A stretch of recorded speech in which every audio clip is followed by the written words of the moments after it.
Hey, how you doing? Can you hear me? Yeah, I can hear you. Can you hear me? Yeah, definitely. Man, thank you so much for coming on the platform. I really appreciate it. This is definitely an honor. Oh, well, for me as well, and I appreciate you and your time. Um, so, first question needs to be answered. How do you pronounce your name? Okay, it's Taye, like a Taye. tie, Okay. Taye Uhuru. All right.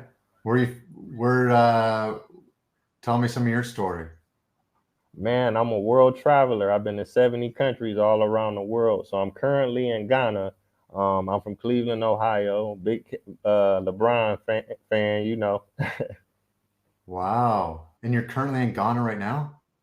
Yeah. I've been here this whole year. I've been enjoying myself. I'm loving it. Amazing. Yeah, Well, that's so cool. indeed. Yeah, I appreciate it. Now, I can ask you, for the viewers who may not recognize you, let them know what your name is and where you from. Oh, so we're already jumping into it already? Yeah. I know you got moves to make, so I ain't gonna hold Okay, I appreciate you. So my name's Aaron Cooper. Um, you can find me and my stories on Instagram at aaron.ac.cooper. I'm an industrial designer by education. Grew up in the Seattle area. To go way back, because I think it's part of it. My father was a preacher. My mom was a social activist. So I think empathy is in my genetics, and then creativity is in my family as well. And so those two things I think are big drivers of design. And so ended up going to design school for industrial design, for product design.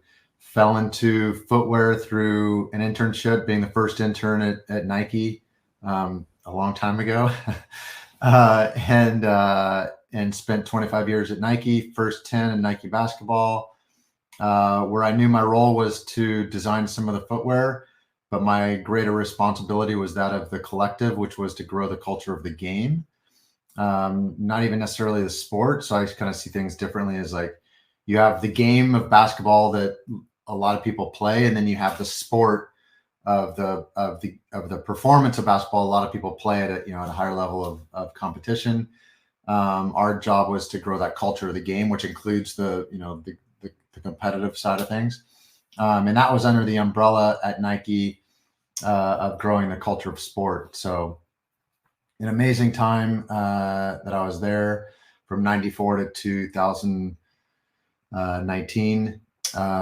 And yeah, just since then, I've just stayed on my purpose path, which um, is really to inspire people to pursue their best self and enable them with products, services, experiences to be able to do that.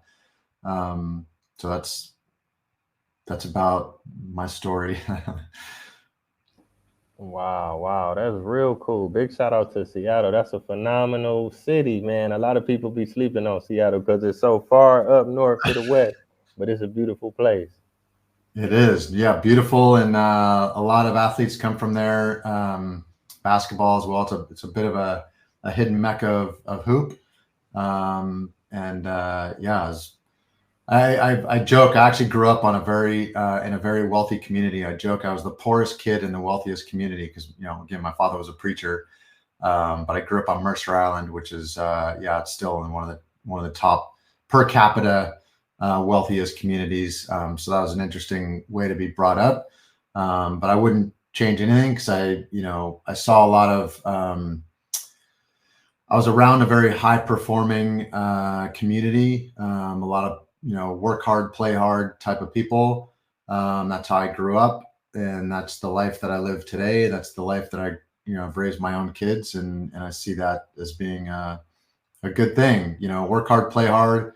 Um, you know, Try to do good for the world. Try to leave something behind. Try to leave this place a better place than when you came into it, and and have fun along the way. Right.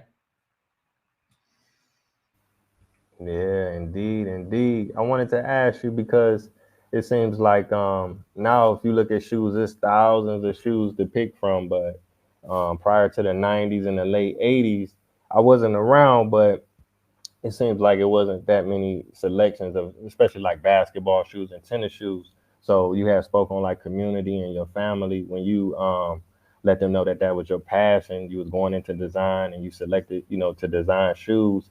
Were they understanding of that? Were they supportive of it, or were they kind of like, why would you pursue that?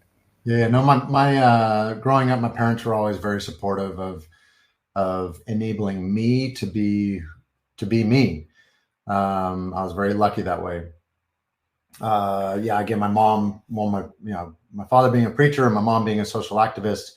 I grew up in a very open, and yeah, just a very open home, with a lot of different people coming through the front door, a lot of different types of people, walks of life, and my parents celebrated people for who they were, and so they were developing me to be me, and design, creativity, and certainly was a part of my family, and my heritage, my genetics.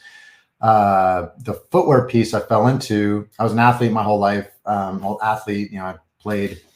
Well, I define athleticism as I define athlete as athleticism, and I define athleticism as very broad. Whether you're taking your athleticism to the Olympics or to the grocery store, it's the same movements, right? Just at different force outputs and at different speeds.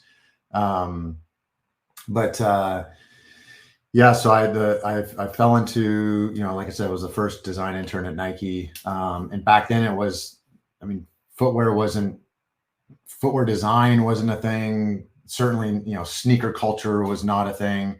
It was about sport, and it was about enabling athletes to do, to pursue their best, and in whatever environment that was, again, whether it was on a professional playing field or in your own backyard, didn't matter to us. And so, yeah, so that it really wasn't even a household conversation. It wasn't even a popular culture conversation, let alone, within the homes. And so, a lot of people would say that the 10 years I was in Nike basketball, we created that conversation. And if you look back at, we're the NBA playoffs going on right now. If you look back at the playoffs in 97, even before the 95, 96, 97, 98, like those years, there was more going on the court than there is today, in terms of like the statements of design. And design, by the way, is not styling. It's not styling of a foot covering. It's the performance meeting with the aesthetic, so that it's an intrinsic symbiotic relationship. You can't pull the two of them apart. That is the definition of design. Form follows function, performance equals style, art plus science, however you want to frame it up. But it's that relationship that creates good design. If you have a lot of performance and no style, then people probably won't be inspired to buy it and even use it and realize the performance. If you have all style and no performance, you may inspire a lot of people to buy it, but it probably won't last very long, because there's especially on the basketball court, right, at the highest levels. And so you need that blend, that mix. And back then, I would argue there was more going on the court than there is today. Now, are there a lot more colors and expressions of those styles today? For sure. Some might argue that's part of the problem. But yeah, back then, I mean, we were creating, a lot of individual like styles, like of individual products, that you still. I mean, just imagine if the Foamposite, as one example, if the Foamposite didn't exist and it came out today, it would shake up the industry today. And it wasn't just one Foamposite. There were multiple, statements of design happening on the court at the same time. So was there less happening around that? So that more attention would be drawn to them? You could probably argue that, but, or actually maybe not. If I think back to it, all of the athlete signature shoes, the statement level products that we were doing that weren't tied to specific athletes, there was a lot. Just Google those years in the NBA playoffs, and you'll see a lot of statements of design happening on the court. Wow, that's amazing. I appreciate you breaking that down because as a consumer, sometimes we take for granted, we like the way that shoe look or our favorite player is wearing a shoe, but it's a lot of engineering that goes into making that product, let alone, we think about the design on paper or the computer, but the length, the weight, the foot performance, and in conjunction with accommodating the needs of that player, whatever ailments or weaknesses that they may have that shoe can fulfill. That's amazing.